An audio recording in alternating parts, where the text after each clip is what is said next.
ହେଲେ ମଧ୍ୟ ଏଇ ଆଇଲାଣି।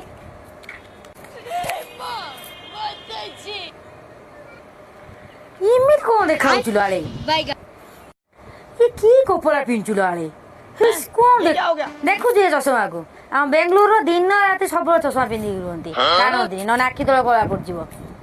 ଓହୋ, ସେଥିପାଇଁ ଏଟା ବି କାଣନ୍ତିନି ବୋଧେ? ଓ ୟା କଥା କହୁଛୁ କି? ହେ ତୁ ୟା କଥା ଜାଣିନ କିଛି କହନା, ଏଟା ହଉଛି ବ୍ରାଣ୍ଡ। ତତେ କହି କିଛି ଲାଭ ନାହିଁ। ହେ ଛାଡ ସେ ଏତେ କଥା, ତୁ ଖାଇବୁ ଚାଲ। ଖାଇମି? କଣ ବନେଇଛୁ?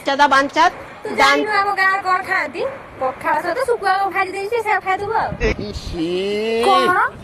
ପଖାଳ ଶୁଖୁଆ? ଆହୁରି ଗାଁ ପଖାଳ ଶୁଖୁଆ ଖାଉଛନ୍ତି? भाई साहब कुछ ज्यादा नहीं हो गया? କଣ ଇଟିଲି କାଇଁ, ସାମ୍ବର କାଇଁ, ଦୋସା କାଇଁ, ପଖାଳ ଶୁଖୁଆ ଖାଇମି? କଣ ବେଙ୍ଗଲୁରୁ ଶୁଣିଲେ ମାରି ଏଇ କଥା। ଆଟିକା ସାମ୍ବର ହେଟା ଆଟିକା ନିଏ, ଇଟିଲି ସାମ୍ବର ଦୋସା। ନାଇଁ ଏ 500 ଟଙ୍କା ନେ, ମୋ ନାଇ ଗୋଟେ ବିରିୟାନୀ ଅର୍ଡର କର। ମୁଁ ସେଗୁଡା ଖାଇବିନି କିଛି। ମାଲୋ 500 ଟଙ୍କା? ମୁଁ ଜାଣିଛି ତୁ ଦେଖିନି ଏଗୁଡା ଡରି ଯିବୁ। ଏଗୁଡାକ ଆମର ଗୋଟେ ଘଣ୍ଟା ଭିତରେ ଖର୍ଚ୍ଚ ହେଇଯାଏ। खत्म। ଛାଡି ଦେ ତୁ ଛାଡି ଦେ।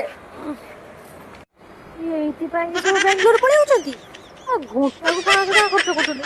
ଆଉ ମୁଁ ଏଠି ଚୁଲିରେ ଛୁଞ୍ଚ ଦଉଛି, ଝାଡୁ ମାରୁଛି।